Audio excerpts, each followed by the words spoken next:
नमस्कार मित्रांनो, मी ॲडव्होकेट शारंगधर पांडे आणि आपण माझे व्हिडिओ बघता आहात आणि प्रचंड प्रतिसाद देता आहात, त्याबद्दल खूप खूप आभारी. तर आजचा विषय परत आहे, खूप प्रतिसाद मिळालेला विषय आहे हा, म्हणजे MPID, Maharashtra protection of investors deposit act, म्हणजे गुंतवणूकदारांची जी गुंतवणूक असते त्याच्या सुरक्षिततेसाठी बनवलेला कायदा. आता या कायद्याअंतर्गत काय काय येतं, तर मुळात बेसिकली जे लोक वेगवेगळ्या जागी गुंतवणूक करतात त्या गुंतवणूकदारांचे जेव्हा पैसे परत मिळत नाहीत किंवा त्यांची फसवणूक होते आणि ज्याच्याकडे तुम्ही पैसे गुंतवता तो माणूस तुम्हाला पैसे परत देत नाही किंवा काही अडचणी येतात, आणि म्हणून समाजातली मेजर जो लोक आहेत ज्यांची कष्टाची उत्पन्न ते अशी गुंतवणूक केलेली असते त्यांनी, आणि ते बुडतात, ते बुडू नये म्हणून हा कायदा, गुन्हेगारांना चाप बसावा म्हणून हा कायदा आहे. आता या कायद्याअंतर्गत मुळातच अनेक विषय आहेत, छोटे विषय आहेत. जसं की हा गुन्हा कुणावर दाखल होऊ शकतो, तेव्हा प्रत्येक त्या व्यक्तीवर गुन्हा दाखल करता येतो ज्याने तुम्हाला कुठली तरी स्कीम दिलेली आहे, FD घेतलेले आहेत, त्याच्यावर अवास्तव म्हणजे 5%, 10%, 15% असे परतावा दर महिन्याला देतो येतो, आणि कालांतराने काही महिने तो परतावा देतो आणि नंतर ते सगळे पैसे घेऊन पळून जातो, किंवा त्याचे पैसे त्याने अजून जिथे गुंतवलेले असतात तेही बुडतात त्याचे, म्हणून तो इकडे देऊ शकत नाही, आणि या माध्यमातून त्याच्यावर गुन्हा दाखल होतो. आणि हा गुन्हा हा बेसिकली कायदाच त्याच्यासाठी आहे.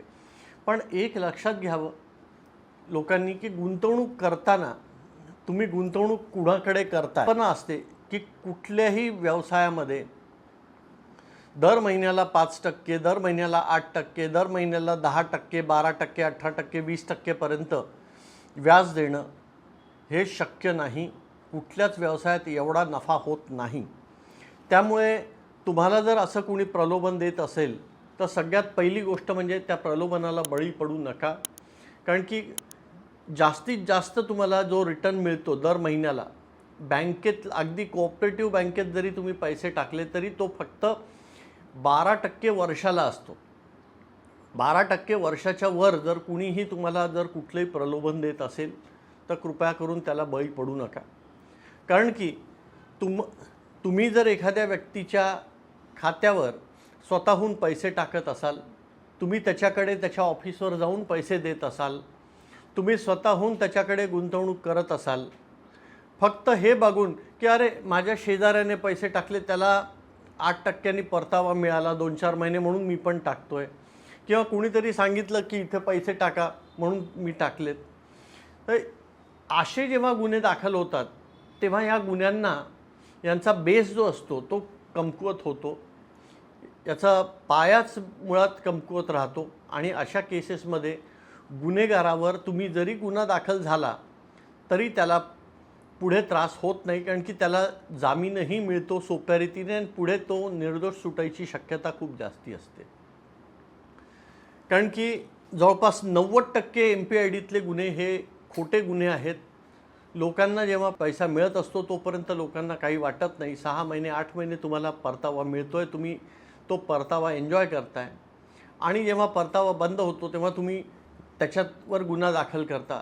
कारण की या गुन्ह्यामध्ये तुम्ही स्वतःही सहभागी होताय अप्रत्यक्षरित्या.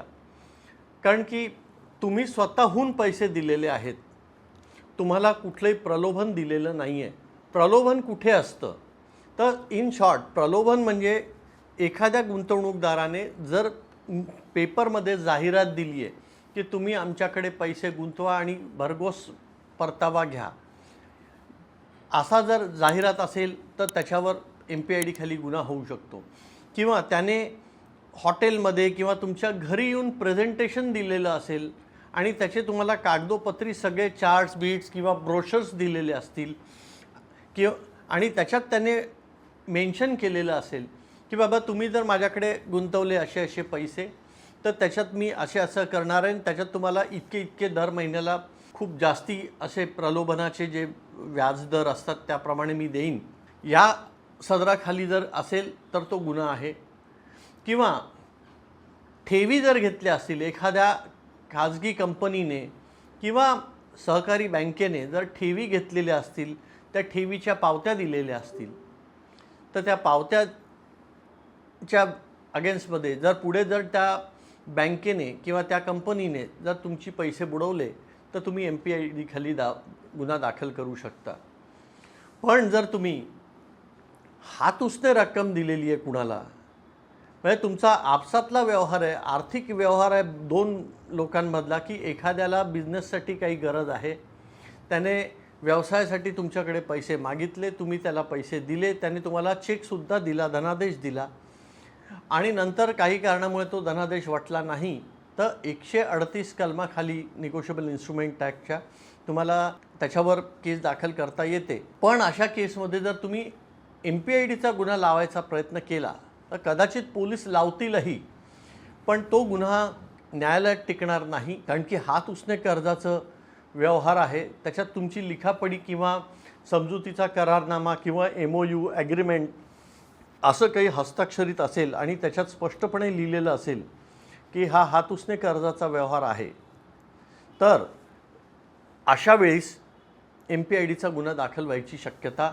जरी असली तरी तो गुन्हा टिकणार नाही आणि त्याखाली तो जो व्यक्ती आहे ज्याच्यावर गुन्हा दाखल केलेला आहे त्याच्यावर आरोप सिद्ध होणार नाहीत आणि तो बऱ्यापैकी निर्दोष सुटण्याची शक्यता असते. त्यामुळे MPID हा कायदा जरी 2 कलमांवर आधारित आहे तरी त्यामागे अनेक छोटे छोटे मुद्दे आहेत ज्यामध्ये तुम्हाला MPID खाली गुन्हा दाखल केला तर तो टिकेल का नाही टिकेल हा प्रश्न उभा राहणार आहे. माझी विनंती आहे की पोलिसांनी सुद्धा माझा हा व्हिडिओ बघावा, कारण की माझ्या बघण्यामध्ये महाराष्ट्रभरातले MPIDचे गुन्हे माझ्याकडे लोक सल्ल्यासाठी येतात आणि त्यामध्ये अनेकदा असं दिसून येतं की पोलिसांनी प्रॉपर चौकशी न करता, तपास न करता गुन्हा दाखल केलेला आहे आणि त्यामुळे पोलीससुद्धा गोत्यात येऊ शकतात. मला अनेक पोलीस ठाण्यांमधनं पोलीस ऑफिसरसुद्धा फोन करतात आणि मला विचारतात की बाबा वकील साहेब असा असा गुन्हा आमच्याकडे आला आहे, याच्यात MPID दाखल करण्याचं प्रेशर येतं आहे, पण आम्ही दाखल करायचा का नाही करायचा. त्यावेळेस मी ते ऐकून त्यांना सांगतो की त्याच्यात कुठल्या ह्याच्यात गुन्हा दाखल होईल किंवा नाही होणार.